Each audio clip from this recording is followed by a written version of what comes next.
All right, appreciate y'all having us tonight. Talking about Daniel Pratt's report card for the last year. We were able to see a pretty good significant increase of 2 solid points from the 23-24 school year going into the 24-25 school year. So that was a pleasant, not surprise, but looking at the data through the middle of the year, it was nice to see that. And some of our big strides that we had, particularly was in our math data. That was one of my main concerns when I came in and stepped into Daniel Pratt. Daniel Pratt's a very good situation, has done great for years on the report card. So seeing, what we were with our math proficiency in the previous years, we were sitting at a 46% total proficiency, and that's all students in levels 3 and 4 on the ACAP. That was a pretty big concern that we had. So to watch that increase, we went up 8.7 points in the math proficiency, up to a 55%.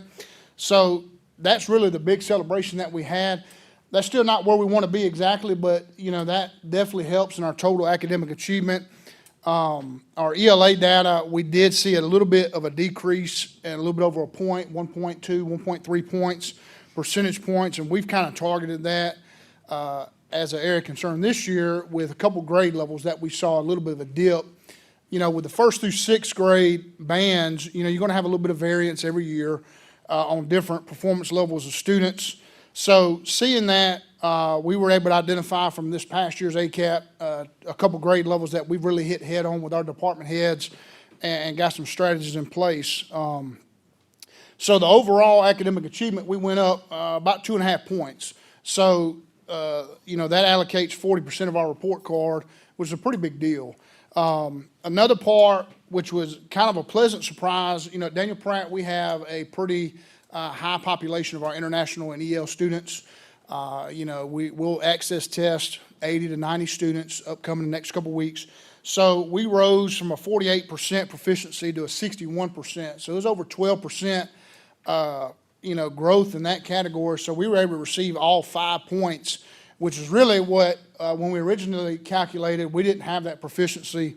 So that allowed us to jump that 0.7 of a point, really go from a 92, what we originally calculated, without knowing the proficiency of our EL kids to a 93. So very pleased with that. Ms. Cannon's our EL coordinator at the school. We've got a bunch of kids, like I said, probably 80 plus that goes through that program on her caseload.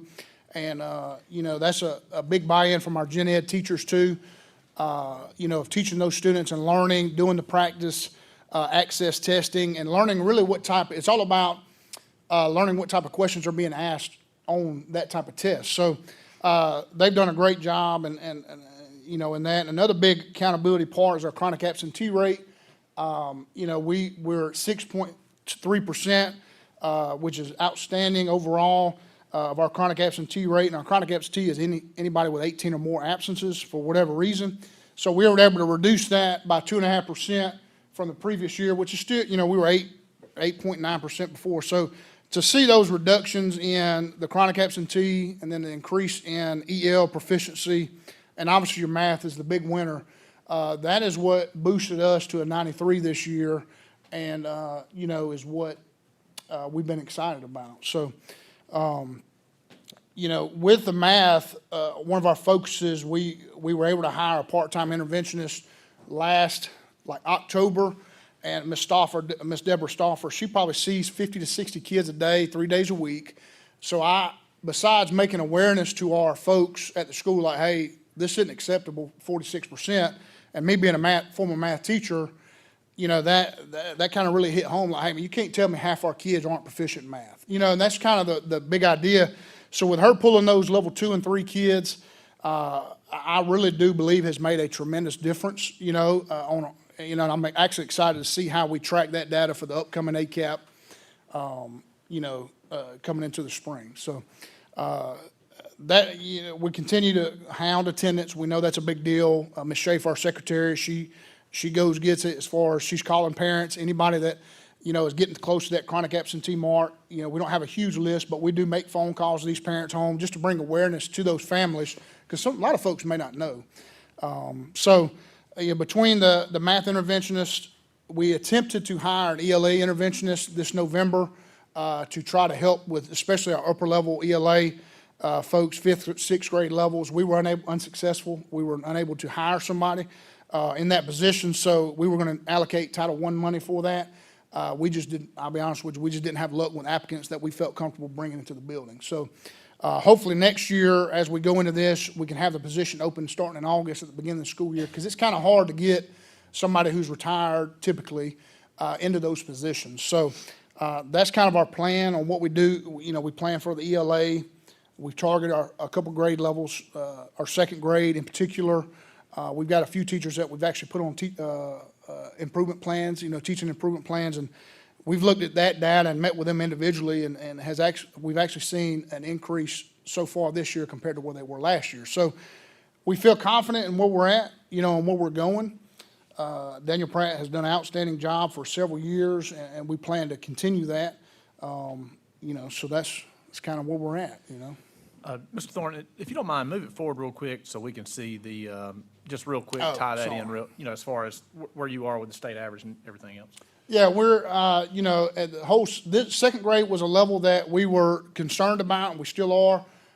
We're 63% ELA data. That's below our school average, so we know that's a big deal as far as how we're targeting that.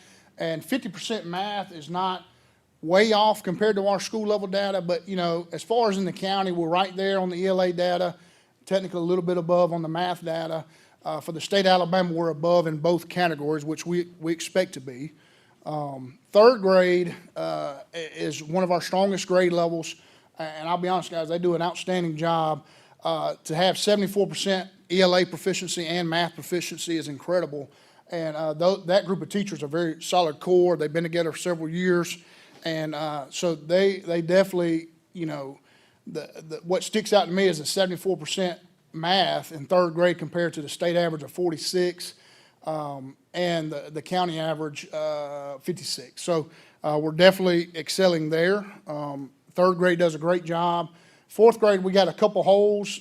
We know our math in 4th grade and really ELA as well can improve. We feel that even though it's above the state average, we feel that we can improve in that category. So it's kind of odd that we've got 2nd and 4th grade sandwiched in between 3rd grade is what we've seen as an area of improvement that we've targeted. So 5th grade, the ELA data looks good, 73%. That's on par with where we're at with the school, a little bit above. It's above the state average and the county average just above. So math data, 54%. Those upper elementary grades are a little bit tougher to, overall the data just shows when you start to get into that 6th, 7th, 5th, 6th, 7th grade bands, the motivation for those kids might be a little bit different, the rigor, so to see the 54% still well above the state average is promising, but not exactly where we want to be. And then 6th grade math is a target area. The ELA data looks pretty good there, but math is an area of concern that we have as well. Even though it's above state average and district average, that 46% just don't sit quite right. So it's kind of where we're at as far as compared to the state, the district, and all that. So. All right. Board members, you have questions for Mr. Thornton? Hey, Mr. Thornton, I got two. On the math side, what do you, as far as the increase that you saw, what do you kind of dedicate that to, or what things were you guys doing for that math increase? Well, I believe hiring the interventionist was a huge part. To be able to pull and target those kids has been a big deal. Ms. Stauffer's worked close with our PST team. And I think just being more intentional and bringing awareness to it, like, when we had our first data meeting and I showed the 46%, they were pretty shocked at that. Anybody would say that's just not acceptable. Even though our weighted percentage is higher, the core true proficiency is what we focus on. And you can see the adjustment. Our level 2 kids from the previous year to level 3 kids has decreased about 9 or 10%. So something's working with our level 2 kids. We've also increased planning time by 10 minutes. We were able to expand that from 40 minutes to 50 minutes. We've got common planning on Thursdays.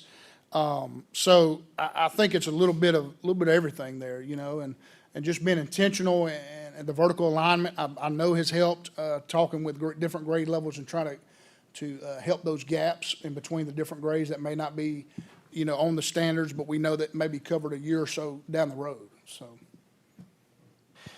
All right, talking about on ELA, any ideas why you see the variance between grade levels? Because some of them are pretty significant as you just kind of go through on the vertical alignment. Yeah, we, second grade, that's probably what I would say, I'm not gonna say misfits, but it's just not as strong as a grade level that we know of with the group of teachers that we have. They've been dealt, we had a teacher that was on leave last year, so we had to split up their classes. So they're hardened as far as what I would say as a professional. They've done a great job of overcoming that adversity. But, just having that, we targeted one or two teachers that significantly brought the grade level down. And, the fourth grade, we had a few teachers retire. So I don't know if that impacted, any of the data. Third grade ELA data looked pretty good. Fifth grade was good, and sixth grade. So really the two target areas were second and fourth as far as ELA. So I would say that would be the, and it may have just been a group of kids. I haven't tracked that data as far, because I haven't been there that long enough to track all that data. We've got a program set up to start tracking year in and year out each cohort of kids. So we're excited to look at that. But, I think it's a lot of factors, different factors. Yeah, just to echo on that, I know you and I have talked quite a bit on last year when we had some vacancies and things of that nature, and some of the variance in the grade levels when you tie it back to, hey, we were missing some teachers there as well. So I know you just said that, Yeah, but yeah.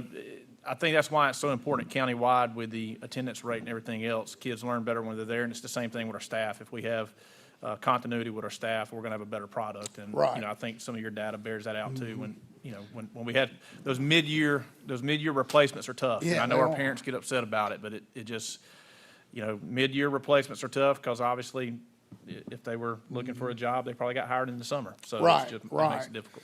And we made the decision, we had one go on medical leave, and she had to, and she retired early. We didn't want, for the kids' sake, to go from, I decided, or as an admin team, we decided that, hey, adding two kids per class in second grade was better off than trying to find somebody new at the time. And they took it and ran with it, and, I was really proud of that group, So we saw a lot of growth. It just, wasn't quite as where we wanted to be, so. Any other question for Mr. Thornton? Last one. What do you need from us as far as to attain the goals that you've set for your school? Ooh.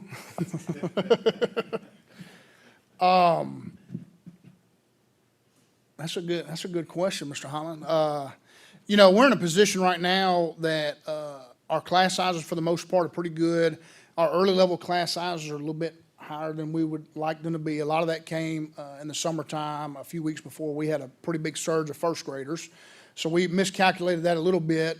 One thing that I would attribute is that interventionist position with the math, having a part-time position that we come out of title money with. We're a school about 1,085 kids, and essentially, unless I pull from one of my gen ed units, I would have to, you almost robbing Peter to pay Paul, and that sounds whatever, but, so I don't know if that could be an allocation in the future, having an interventionist or two, depending on the class sizes. Because even right now with 19 hours a week with Ms. Stauffer, she's seeing kids on 30-minute rotations all day, every day, and spending much more time. So that would be the only thing that I would see, our upper level, with not having the support from the ARI, with the ELA, with our reading coach. I know we're anticipating to get potential math coaches this year, so we would expect that would help us huge in our math department. So it really comes down to principals and assistant principals really handling a lot of that and meeting with the teachers. That's fine, but it's just a lot, of the instructional side of it, when of course you're dealing with day-to-day operations as well, so. And I'll add to that too, Mr. Thornton. Board, as you know, we staffed our schools this past year based on the anticipated enrollment that we thought was coming up. It's the first time we've ever been able to do that. In the past, we've always staffed based off what they earned the previous year. We did allocate a couple of extra units to Daniel Pratt this past year because we saw some growth.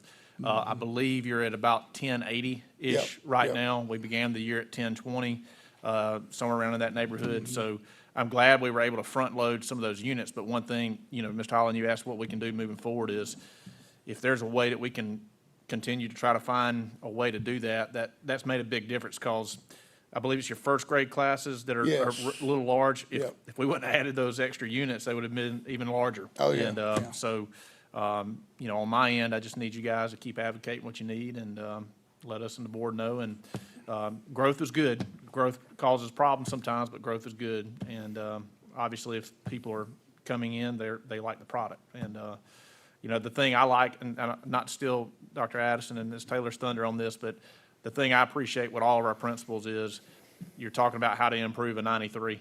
There's a lot of schools that would be, hey, we got a 93, we're good. And you're going to hear the same passion from Dr. Addison and Ms. Taylor as well. So anyway, any other questions, comments? All right. Thank you, Mr. Thank you, Thornton. guys, appreciate it. Yes, sir. All right, our tech gurus behind this screen, are we good to move forward? All right. Dr. Addison, I believe you're next. Dr. Addison, as you know, is the principal of Prattville Intermediate. Thank you, sir. Board Chairman, board members, Superintendent Mr. Woodfin, your fine staff, the gathering public at large, good evening. I am Jose Addison, the proud principal of Prattville Intermediate, as Mr. Woodfin stated. As you pull our report card up here, We're having a little bit of delay. We're going to get it.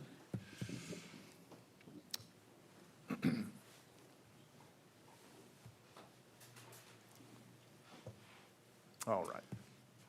our report card's score, as it shows 85B, that represents a 3% decrease from the previous year, which was an 88.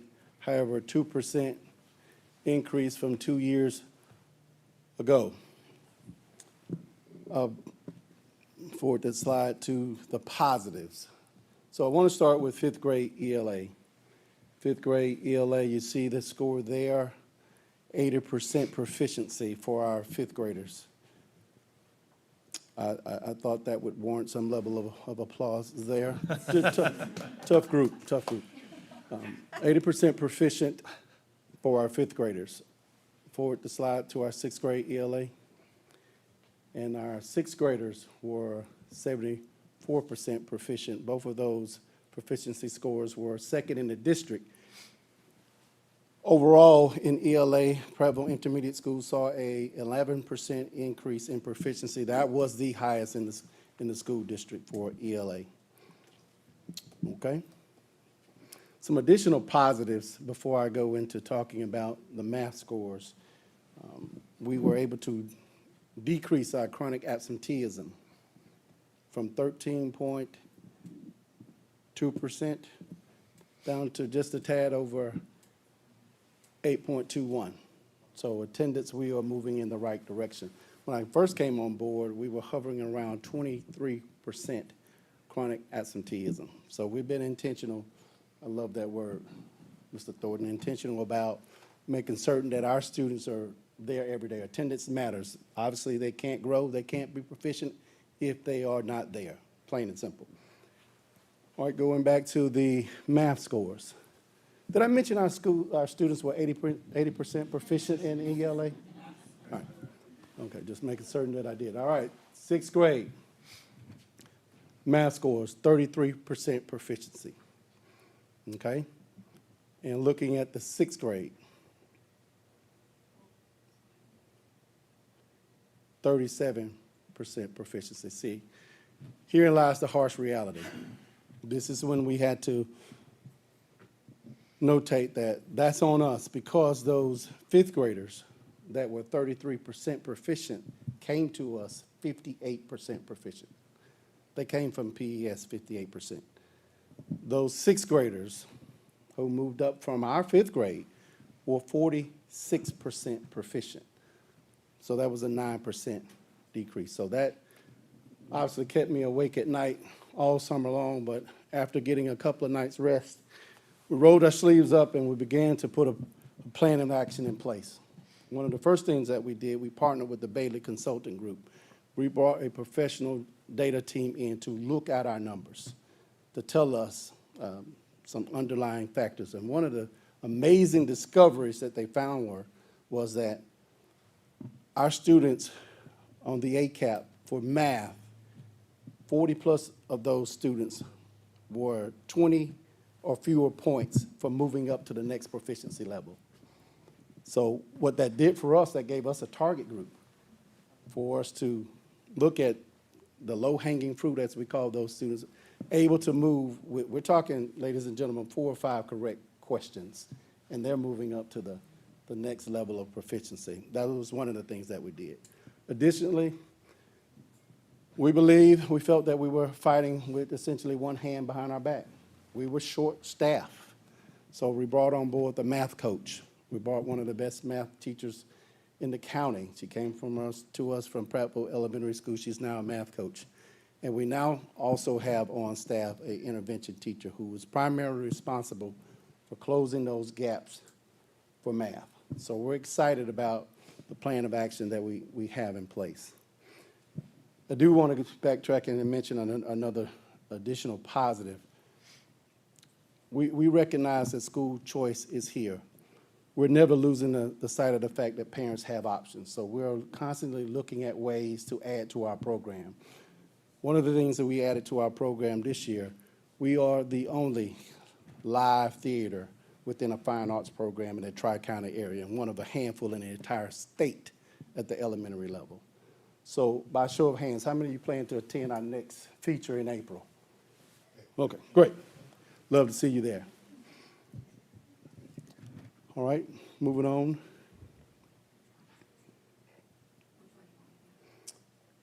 Let's see. Feel free to interject any questions at any point. Okay, we covered ELA and our math deficiency. We got the plan of actions on. We're trying to rectify those deficiencies for math. Mr. Thornton, you had one job. You set the bar real high. Any questions?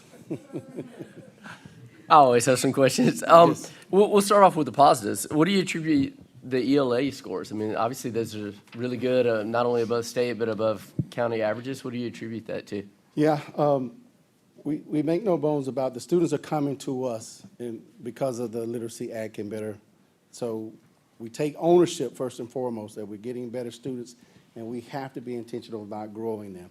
We made some scheduling changes within the 5th grade and some within the 6th grade that we think reflect in the proficiency numbers. I'm an ELA major, and sometimes your faculty staff will model. I think that has a little bit to do with it. I stress the importance of good literacy and language proficiency. I'm not saying that we exclude math, but I'm often told that you must be and that the faculty will model that into some aspect. So, yes, a number of those things. All right, then on the negative side, and I appreciate your honesty of saying that they went down, Right. you know, as a grade level on that. And why do you think that happened? I mean, obviously that's never a good thing to when they regress over that year. Right. Sometimes I've seen that on a couple of occasions, and from time to time you'll get a cohort that will do that. But overall, I think our plan of action, what we put in place, signifies what we believe where we went backwards. Not having an intervention teacher on staff, because it's difficult when you have within your building students who are low level and then students at high level. Where's the teacher going to spend the majority of her time? She'll spend it low level trying to reach those students. And in many cases, when it's so few of them, it's difficult to do so. But the staffing, of course, I think is largely not having people in place to, even though those students may have come higher, but when they recognize that those students are regressing, okay, beyond the teacher, what do we do for those students? Because we get a mid-year, for example, we get a mid-year report that says from the I-rated data that those students are going backwards. So outside of the teacher, and obviously that's her primary job to recognize those students and move them on. But if they are moving backwards in a large degree, we definitely need more hands on deck. And having a math coach to educate those teachers and properly train those teachers how to do that, and then having an intervention in place to work with those students one-on-one directly. Yes. Can I And jump my in, last or one. you still asking? Well, I always have yes, one, because, no, and this one's a positive one, because I think as a board, we can all say that one of the things, we always want to know what we can do to support, all of our schools. And so what do you need out of us to Yeah. reach your goals? That's a great question. And I heard you ask, Mr. Thornton, I was trying to think through how I would answer that, and I still don't have an answer. But one of the things I could say to you directly is, I have often called you for matters related to your job. And I just think being accessible to answer those questions, because they become hot button issues if we can't get the answers as principals as urgently as we need them. So I appreciate that.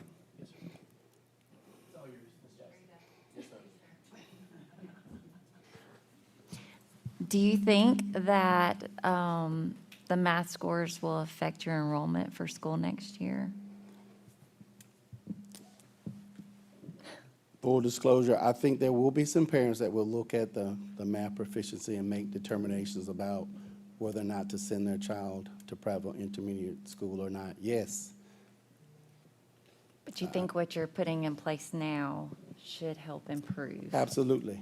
I feel very confident that we're going in the right direction. The middle of the year I-rated data says we're on target for increases. So obviously, there's still more work to be done, but we're happy about where we are at the moment.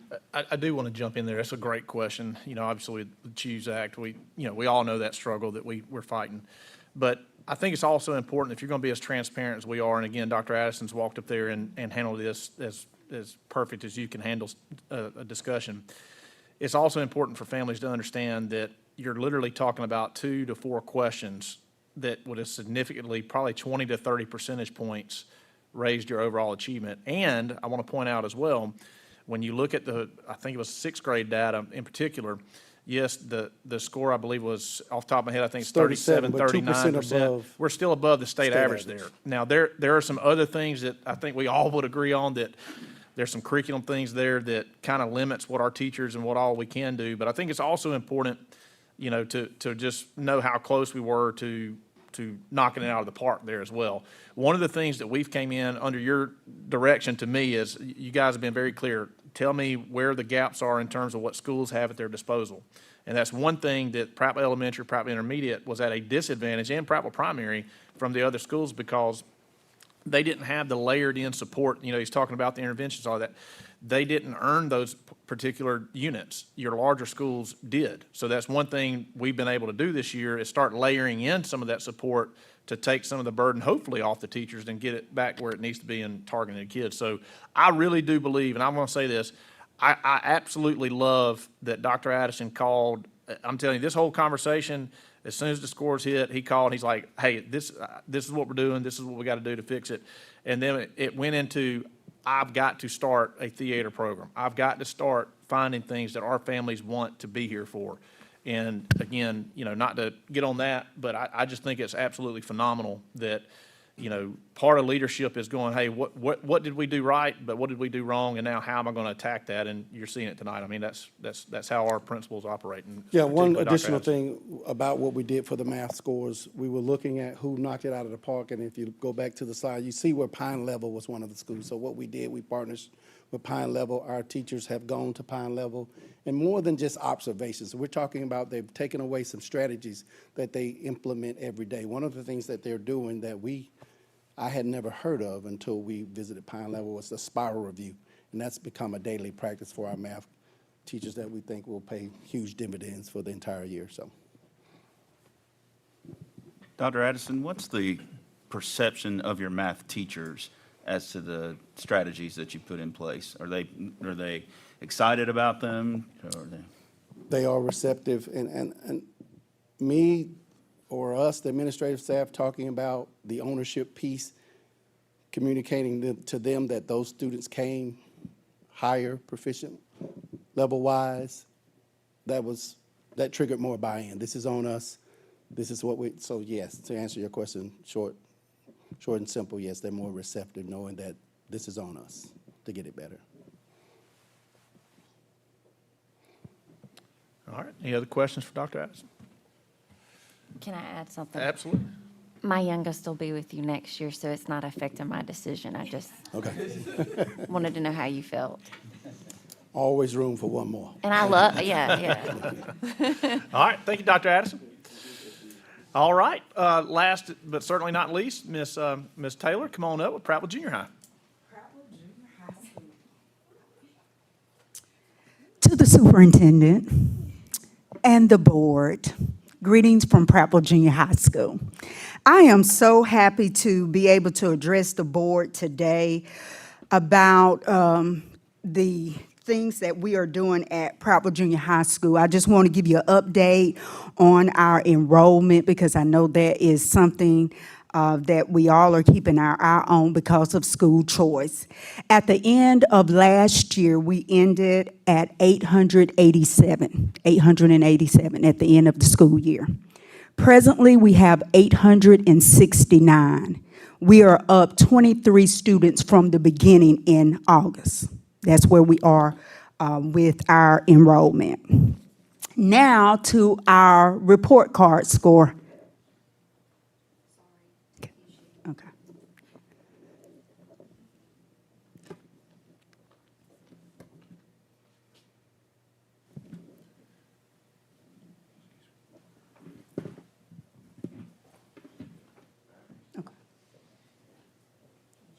That's still the intermediate.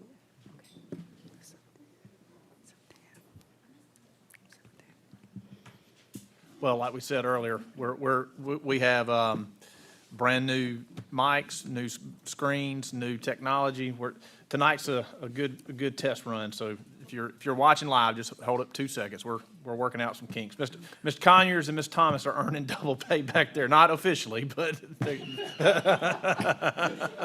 I saw Ms. Wallace perk up back there. All right. Gotcha. Our remote bit the dust there. Mr. Conyers to the rescue. Thank you, sir. All right, Ms. Taylor, I think we're getting there. Okay. All right.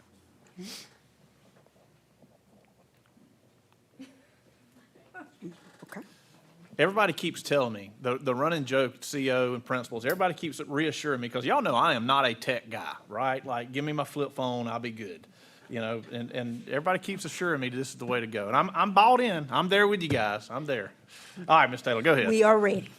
Okay, so obviously we are very proud to report that we did have a 3-point increase from the previous year. So we had 84 and we have 87 now. When looking at the academic achievement and the academic growth, honestly, from the previous year, it was about the same thing. We had 69.80, and we had, of course, 100% of academic growth. So that was tit for tat, tit for tat. Where we made our biggest gain was our progress in English language proficiency. On the previous year, it was 29.17, and as you can see, it's 56%, so we almost doubled. And then we have our chronic absenteeism. Again, we almost, we were at 12.17, and so we have gone down, I'm sorry. We were at 13.54, and so now we are presently at 7.47, so we almost cut that in half. So that hence is the 3-point addition to the report card score. All right. All right, let me talk about this a little bit. Now, Dr. Addison and Mr. Mitchell, you all send us solid scores. I'm telling you, they do their job in the building. They come anywhere between 70 and 80 proficient in, they do. Thank you. In math, they range around 40% and up. Well, the children leave elementary and they come to junior high. And y'all, it's tough. It's tough.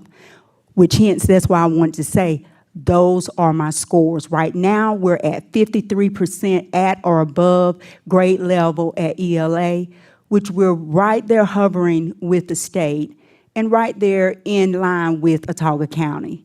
Our math is 22%, and again, hits us hard. We right there in the range with Alabama and a little bit above what our score is for the county.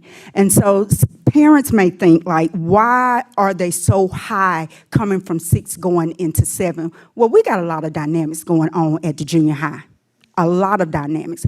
Hormones, and they are raging and they are real, okay?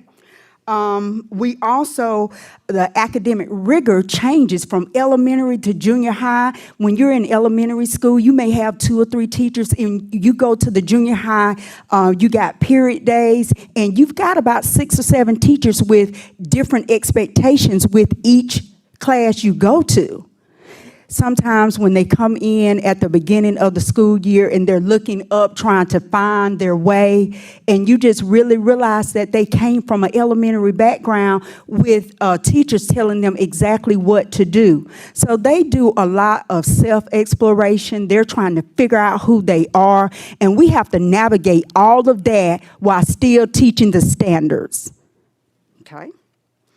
And then, of course, I think our assessments, and sometimes I have to talk to parents about that, because a lot of times when those grades do dip, well, he made all A's when he was in elementary school, or they were on A-B honor roll. Well, the assessment changes, things changes. They change when they come to the junior high level. So just even getting our parents on board, knowing that there are different expectations when they get to junior high. I even bring in discipline, because even with the code of conduct, the discipline is K through 6, and then it's 7 through 12. I mean, expectations change. So just getting everybody on board with this is junior high, and we are getting them ready for the high school.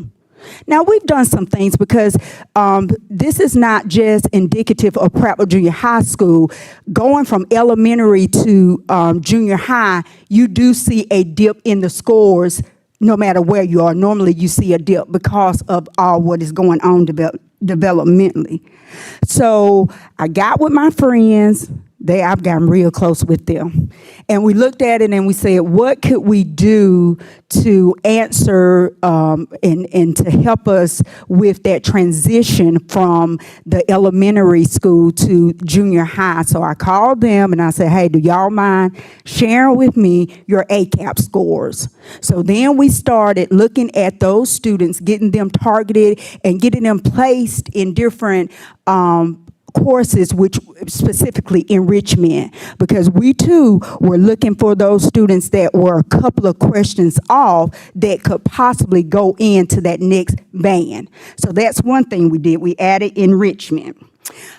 We got some I-ready time, and that is a protected time that they have I-ready, and that's going to address each level, whether we have strugglers, those that are on grade level or above grade level. So every day, if you come to Prattville Junior High School, 9:55 to 10:25, you walk in any class, they are on I-ready. So we have that protected time. As the true old folks say, Mr. Woodfin came in clutch right at the beginning of school year with a part-time interventionist, and she has been a blessing to us. She just went into retirement, and she came back to help us deal with those strugglers. So we have a part-time interventionist that work very closely to the classroom teacher, and she pulls that student, those students as well, and keep us up on the data. So we're doing some things to try to just grab those students and get them used to the junior high grade level. Now, with that being said, we know that the more groups that we offer, the more clubs, extracurricular activity, anywhere that they can push in and feel like they are a part of a group is a positive, we're creating a climate and culture that is positive for these students. So I'm also proud to say that we've added some additional clubs. We have an art club this year. We have a silent reading club this year. The Ivy League, Alpha Kappa Apple have pushed in, and they have a mentoring group that comes and they help us with our girls. We have the First Baptist Missionary group that comes and they mentor our boys. Our First Methodist we have an extending learning opportunity with them, and they come on Wednesday. They pick up kids and take them to the church. So we're doing some things that are beyond just sports, just beyond the regular things that you see on a junior high campus, because we're trying to capture as many students as we can and make them want to come to school. So we know there's a dip in the scores, but the research says that this is temporary. Can we see 8th grade? Because they do. It takes them about a year to kind of get a hold of themselves and figure out things. But as you can see, ELA, 67%, and we are well above 12 points above the state. And we are also above Autauga County. And for math, the same thing. We get hold of ourselves, they get hold of themselves, and we do see, again, another 12-point increase for our math. And for Autauga County, again, we still supersede that. So once we get them in the building, get them used to routines and what the expectations are, they do fare well. Science. Thank you. All right, and here again is our science scores as well, 48%, and then for the state, we outscored the state again by 7%, and the same with the county. So I think that we are addressing, the more that we can address these kids and get them used to the junior high life, I think will reflect in our scores. Are we proud that we increased 3 points? Absolutely. We are.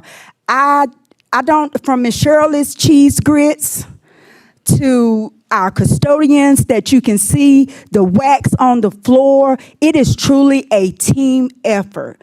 My teachers, I put them above everybody. I really do. They work tirelessly day in, day out, trying to do the best they can for these students. The faculty and staff at Prattville Junior High School is phenomenal. Is phenomenal. Thank you, Ms. Taylor. Board members, any questions for Ms. Taylor? Mr. Holland? I've actually got one for you, Mr. Whitford. I'm going to start with you, and then I'm going to move that way. Yes, sir. Sounds good. All right.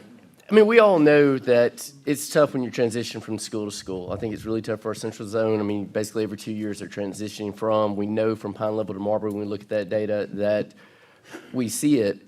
I think some of this has got to come from here, from the central office of we know it's there, what are we doing about it to try to, number one, ease that transition, but then every school's got their own culture, but it shouldn't be a shock to the system for parents and kids moving from one school to the next. Mm-hmm. Like, what are we going to, I guess, do about it? I mean, if we know that's where dips are.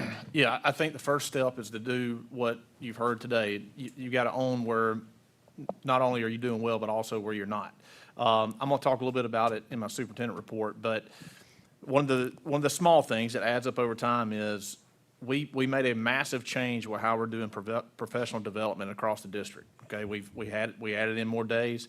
Well, then you take our past symposium day, and I don't want to say everything because I'm going to talk about it at the end, but we had much more targeted PD that ties into what our teachers need. So, for example, we had people come in from the State Department talk about high school, middle school math. We had PE. We had special education. We had specific PD for our bus drivers. All that is to work on us, because before we can get the kids where they need to be, we need to know where we're struggling. So that's been intentional. I think we are getting much more data-driven as a district. We're talking more about data with our principals than I think we probably ever have.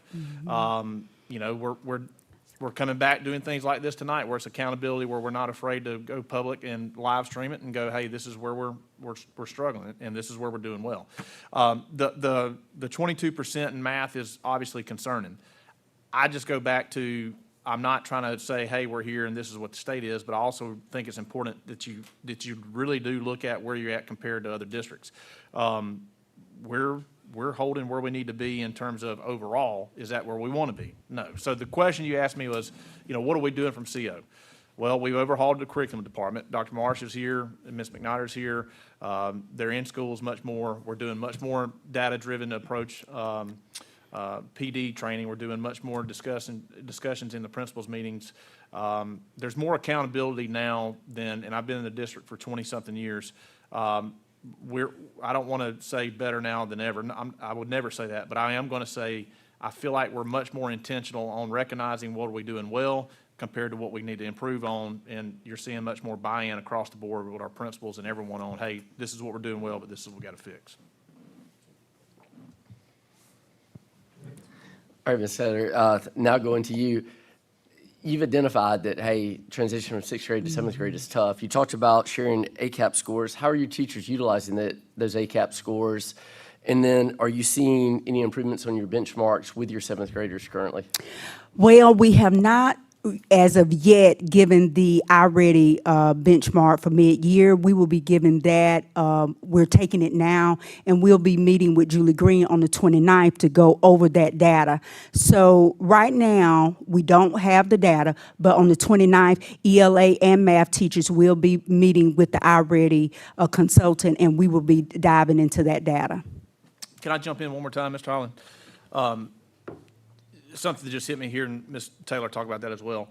I don't want to go too far into this, but we're also looking at countywide, what are we offering as electives? What are we offering in terms of class schedule? What does our bell schedules look like?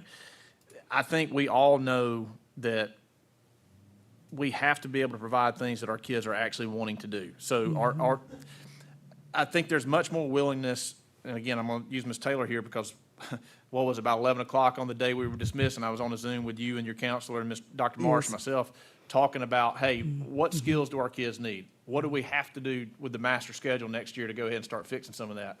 Stay tuned. I don't want to get in all of it. There will be some changes as far as that goes that I think also will highlight what you were asking. You know, I know that's a vague thing, but when you're looking at the easy thing for everybody to do is to continue doing what we've always done.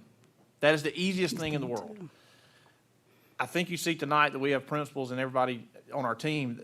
That's just not how we function. You know, now we may tear something apart and look at it and go, you know what, kind of like the technology tonight. Was it better? Was it not? But you got to be willing to look at things and go, I'm willing to try this. And if it blows up, we'll regroup. And stay tuned, especially middle school. You're going to see some things here very soon. And I feel good. You know, I just wanted to throw that in there. I'll finish up my last one of, what do you need from us? Okay, I was waiting for you to say it. Okay, so, and this is for my secondary friends too, we would like to be on the same level as our elementary counterparts. An instructional coach would be great. Instructional coach, okay? Number 2, and seriously, teacher retention. I want to talk a little bit about that. I don't want to age myself so much, but I have been in education for 30 years. And I can remember helping my principal identify I forgot the platform they use or whatnot, but to make a long story short, there were like 150, 200 applicants for one job, y'all. And so they would call us in and say, hey, do you recognize anybody or whatnot? When we post a job, we may have 20 applicants. So saying that to say this right here, I just want to make sure that I can retain the teachers that I have. So if we could get some mentors to come in and work with these new teachers, because we give them a mentor at school, we do. The AP, Mr. Thompson, he works with them monthly, new teachers on monthly, on, processes and things that they need to be doing. But if we had somebody going in to that teacher's room, looking at their instruction, giving them feedback, not a gotcha, but a help you.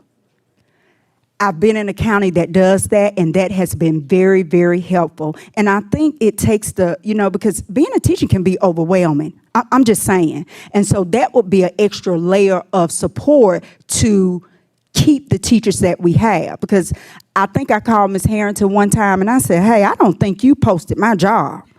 And she said, Jackie, she said, Ms. Taylor, your job is posted. If you hadn't seen anything, that means no one has applied for it.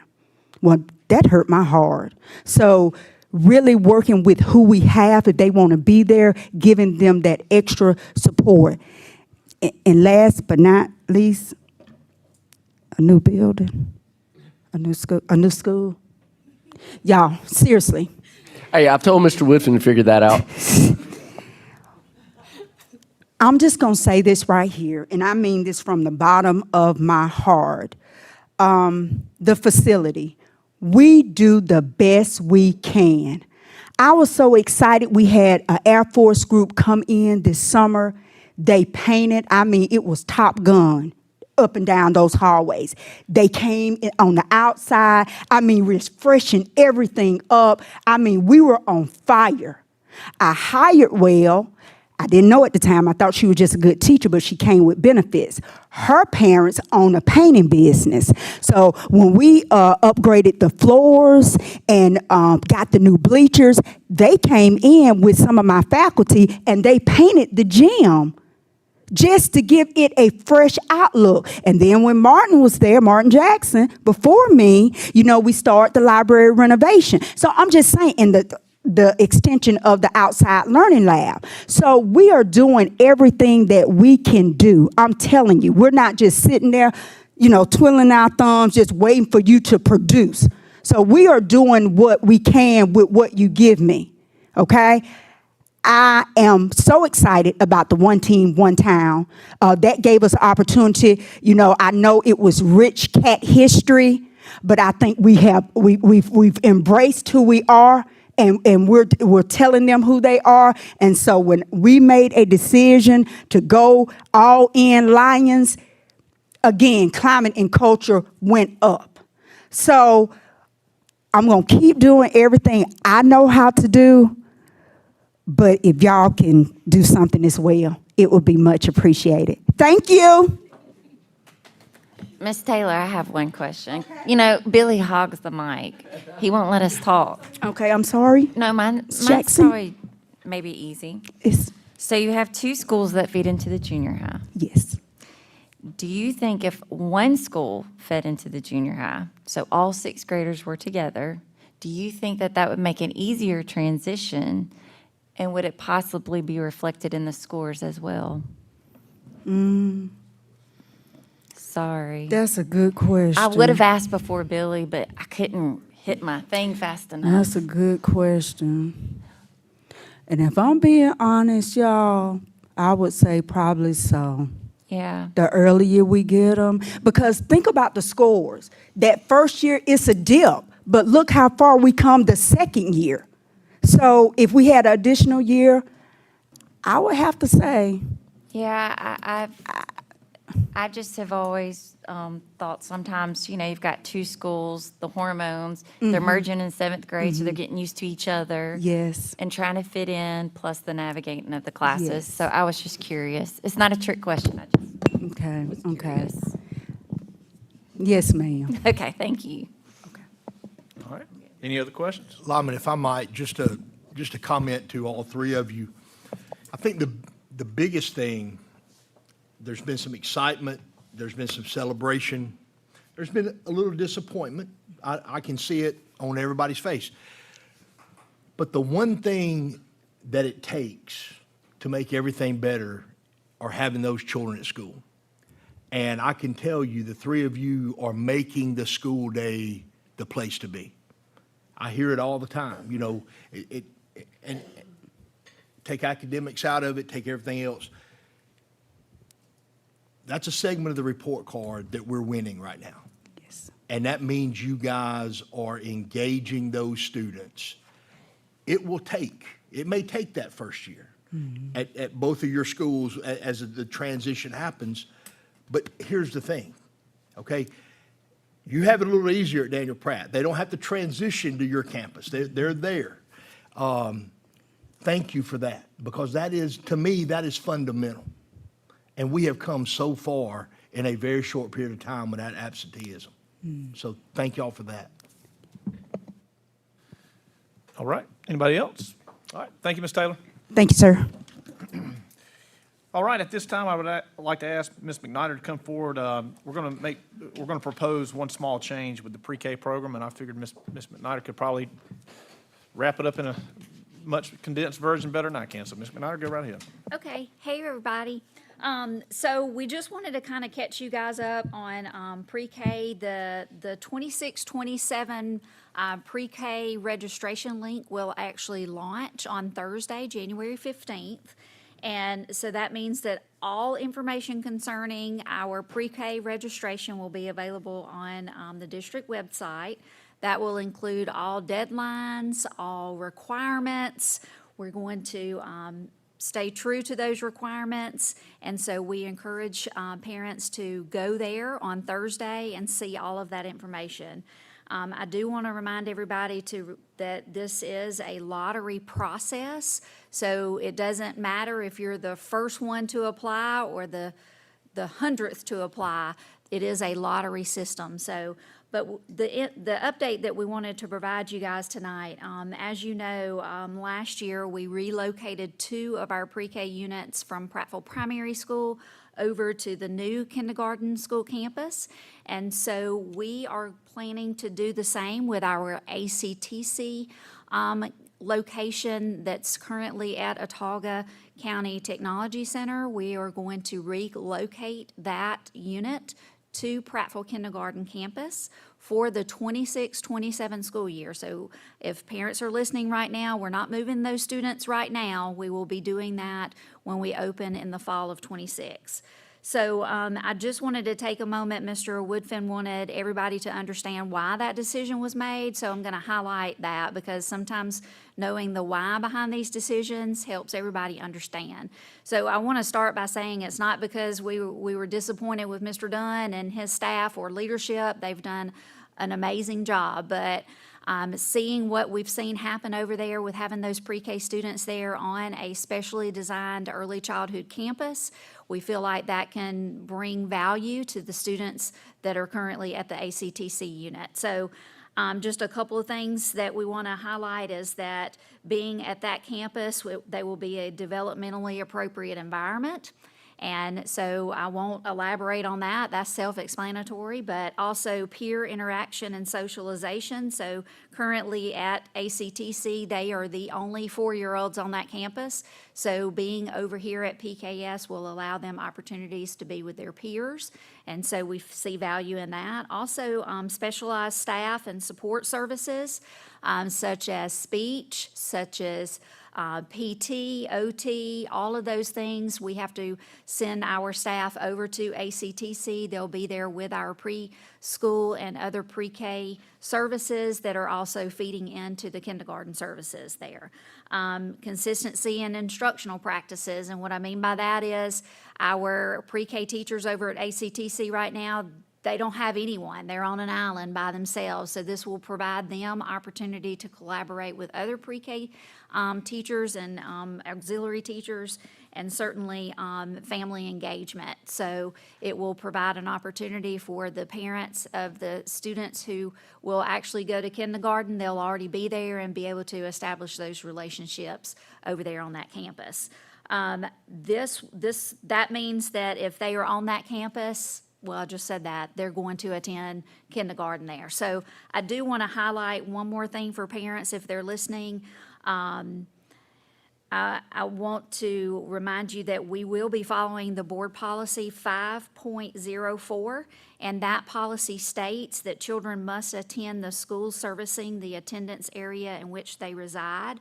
So, for example, if they reside in the Pine Level area, then they will need to attend the Pine Level Pre-K unit, as well as the Billingsley unit, and now the 3 units that will be at Prattville Kindergarten School. So previously, we allowed you, if you, because we don't provide transportation, so if you lived in Pine Level and you wanted to attend the PKS unit, then you could transport, but we are going to lean into the board policy of 5.04 so that we make sure that the pre-K students that are at that location, they will actually attend kindergarten at that same facility. So I do want to, last thing, and you can find all this online. That board policy is also online. But I also want to take this opportunity to do a shout out for our pre-K teachers. They work really hard each and every day. It's a special passion to be able to spend your day with 4-year-olds. So if they're listening, we want to thank them for all that they do each and every day. Any questions for me? Thank you, All Ms. right, McNider. Just real quick, I want to touch on that. So I know there's been a lot of questions about will pre-K continue and all. Again, we are moving forward with that idea next year. Now, part of the concerns that we have countywide, Ms. McNider touched on why we're going to force families to go to the kindergarten they're zoned for. Well, that's some of the things that we have seen this year, okay? The point of pre-K is prepare kids to get them ready for kindergarten. Well, sometimes there's behavior challenges. Sometimes there's issues that we need to learn the student. It's not fair to that student or that family to allow them to go somewhere else, and then the kindergarten principal or staff comes in and don't know anything about the child or anything along those lines. So that's why we're doing that.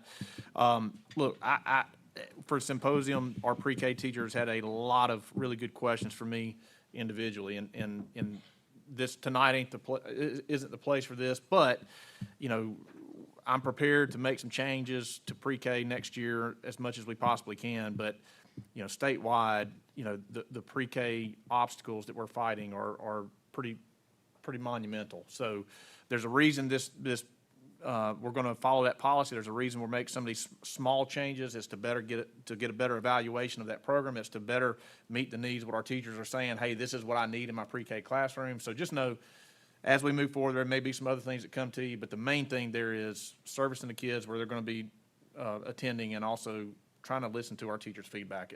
Pre-K is a big concern. We've talked about it. The K through 2 band is a major concern. That's going to be major points of moving into next year that we're going to target. So, Mr. Holland, you were asking earlier about some of that. Again, that's some of the things as well. All right. The last thing on the receiver's information is policy 4.39. The proposed changes clarify language as it relates to our military leave policy for employees. Very small proposed change here. Basically, it just alters the verbiage of our policy to ensure that we're in compliance with state law. We're doing everything the right way, but it's just the verbiage issue that we need to get squared away. Before moving to the consent agenda, I want to give some information on a couple of the items. Item number 2 contains all athletic and field trips for the month and the coming months. Item number 3 contains supplemental pay requests pertaining to tutoring, instructional services, school activities, and other services. Item number 4 contains a list of items that are in no longer working condition and need to be disposed. Item number 5 contains the rationale for creating a support position in the transportation department. If approved, this position would help daily with our routing software and fill in as needs are within that department. So currently, I don't know if the public knows this, but again, we're trying to hire as many people as we possibly can. We have openings, but right now in our transportation department, our mechanics, our transportation director himself, and several other employees throughout the bus garage, whenever we have a driver absent, they actually fill in as subs. This position would also be able to fill in as a sub, but more importantly, it would ensure that the office and all operations can continue in the event somebody was to leave, or is a stopgap for all of our serious staffing issues that we have at transportation. So are there any questions with the consent agenda as presented? All right, I recommend approval of the consent agenda as presented. Board members, you have heard the superintendent's recommendation. May I get a motion to approve? Motion to approve. Can I get a second? Second. Any discussion? All those in favor, raise your right hand. All right, thank you. At this time, I recommend approval of the personnel report as presented. Board members, you've heard the superintendent's recommendation. Can I get a motion to approve? Motion to approve. A second? Second. Are there any discussions? All those in favor, please raise your right hand. All right, at this time, I recommend approval of the employee action as presented. Board members, you've heard the superintendent's recommendation. Can I get a motion to approve?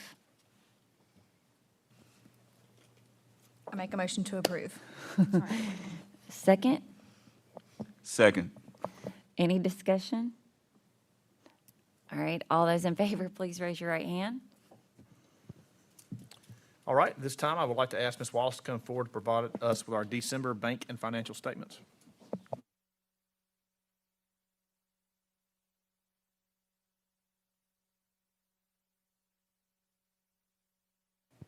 Who knew I needed a microphone? All right, so this evening, we're going to review December's financial statements. At this point within the fiscal year, we should be at 25% of our budget. So at the end of December, in your board packet, your snapshot analysis shows that we were at 22 million collections of revenue, which is 25% of our budget. So our revenues are right on target. And I'm going to talk about that in just a second. But I want to follow up with our expenditures, or we're at 26 million, or 26% of our budget. So we're good with that.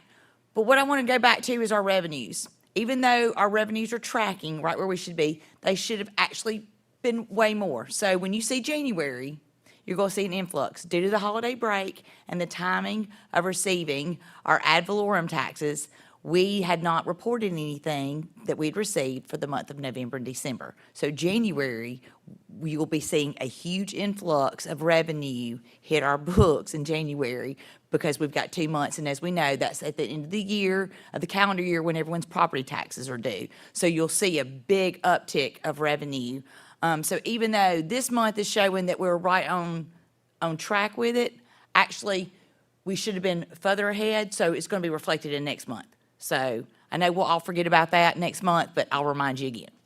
And so for the time frame of December, our fund balance was at 58.7 million. Our payroll for December was at 8 million, and that's related to and reflective of the regular payroll plus the performance bonus that everyone received. Our local revenue collected is at 4.4 million. That's 21% of our budget. Our December collections were 1.4. Keep in mind, we use these local tax revenues to match our state match proponents plus our debt collections. We're almost there completing our match, but we should be able to complete that match by the end of January. Any questions? All right. Are you sure, Mr. Holland? Thank you. Thank you, Ms. Wallace. All right, board members, at this time, I recommend approval of the December bank and financial statements as presented. Board members, you've heard the recommendation made by the superintendent. Can I get a motion to approve? So moved. Can I get a second? I second. Is there any discussion? All those in favor, please raise your right hand. All right, just a couple of quick things to end the meeting tonight. First off, I wanted to give a symposium update. As you know, in the past, the PD Day was always at the beginning of the year. I appreciate you guys allowing us to move that mid-year. We conducted a survey. The survey came in overwhelmingly that our employees really liked it mid-year. I liked it in that format because it allowed us to target what we really needed to target for PD. So overwhelmingly, and thank you to CEO, particularly Ms. McKnight, kind of heading up all that. Everybody pitched in. We had all kinds of presenters. There's a couple things that we'll make some adjustments based off the feedback of the surveys, but again, overwhelmingly, seemed like our people really enjoyed it, and I appreciate the board for backing us with that change. Another change that we made, we started the Superintendent's Council where each school elected. Originally, we said 2, but some schools elected 1, some schools elected 3, so it's kind of a mixed bag. But they elected some teachers to come in and meet with me periodically and, just give us some ideas on what we need to do and improve. You've heard some improvement recommendations tonight from the principals as well. Originally, I started off with everybody. That meeting went kind of like we thought. You know, elementary world is totally different than secondary. So this Thursday, I'll be meeting with our elementary teachers. My goal of the council is to bring you guys some action points from our teachers at the end of the year. Hey, these are things that we want to look at, whether it's a policy change or procedure, or these are the needs. You know, I don't think I don't know if we can ever solve every issue, but if we're not targeting what the issues are, we can't even begin to improve. So I hope to have that to you in May. Again, really excited about that meeting Thursday, and then the following month, I'll be meeting with secondary teachers, and we'll alternate it back and forth like that up until May. So that's went really well, looking forward to it. And then lastly, we do have a small gift for you guys. This is, January is School Board Recognition Month. Guys, I don't think our public fully knows how much you guys do. I appreciate the support that you give our teachers, our administrators, myself. We, quite frankly, couldn't do what we're trying to do if you guys didn't support us and didn't also let me know your thoughts and input and do such a good job with backing what our faculty and staff members need every day. So from the depths of my heart, I appreciate you guys. More than a blurb on a board meeting can tell you. So I appreciate the support. I'll say this too, as a former principal, I really appreciate the fact that when these principals are presenting, you guys are asking them, what do you need? And I think that's a layer of, hey, we got your back that I know they appreciate, and I appreciate it as well. So that's about all I got. We'll give you that gift here in just a minute after the board meeting, and we appreciate what you do for our schools. Are there any questions with anything in the superintendent's report? Any questions for me? All right. There being no further business, may I get a motion to adjourn? Excuse me. I make a motion to adjourn. A second? Second.